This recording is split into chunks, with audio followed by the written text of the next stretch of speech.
Monsieur le Premier ministre, mes chers collègues, ma question porte sur la politique d'aménagement et d'équilibre des territoires. La semaine dernière, les trois principales associations d'élus locaux représentant les régions, départements et communes se sont exprimées ensemble afin de dénoncer une recentralisation du pays.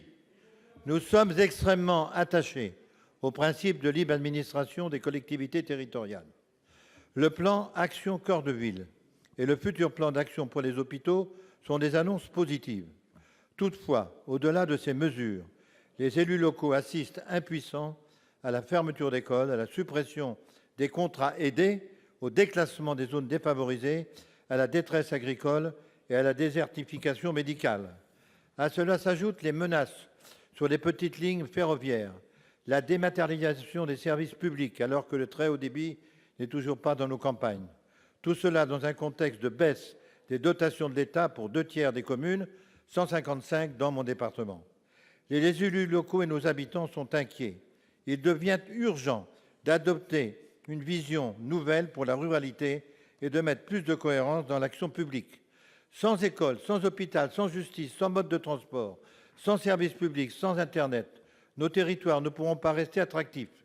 Il faut donc une réponse globale qui touche tous ces secteurs en même temps.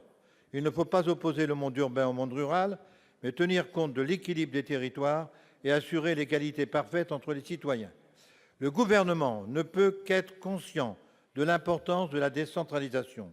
Je souhaiterais donc connaître, Monsieur le ministre, ses intentions. Quelles mesures concrètes pour empêcher la dévitalisation des territoires ruraux et assurer une cohérence indispensable entre ces différentes politiques? Pour vous répondre, la parole est à Monsieur Jacques Mézard, ministre de la Cohésion des Territoires. Vous avez la parole. Monsieur le Président, Mesdames et Messieurs les sénateurs, Monsieur le sénateur Fouché, vous appartenez au groupe République et Territoires. C'est déjà tout un programme.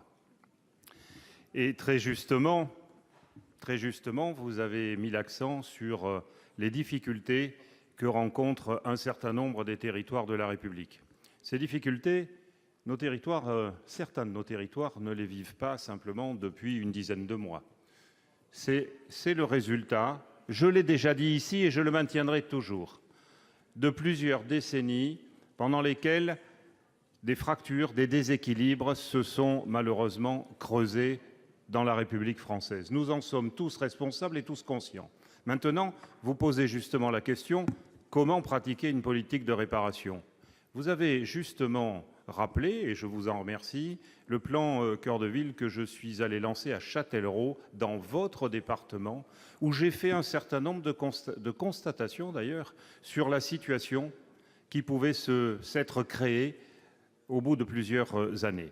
Le gouvernement a déjà pris un certain nombre de dispositions importantes. Vous avez parlé du numérique. Sur le numérique, nous sommes allés vite, nous sommes allés fort pour faire en sorte qu'avec les opérateurs, nous puissions accélérer les choses sur la téléphonie mobile, sur l'Internet. Et les réalités, mesdames et messieurs les sénateurs, je les connais comme vous.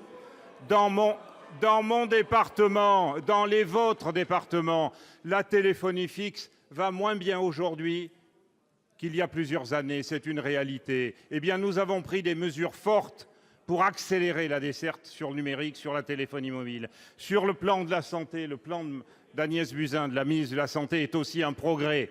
Sur le plan de l'aménagement du territoire en général aussi. Vous avez parlé des petites lignes.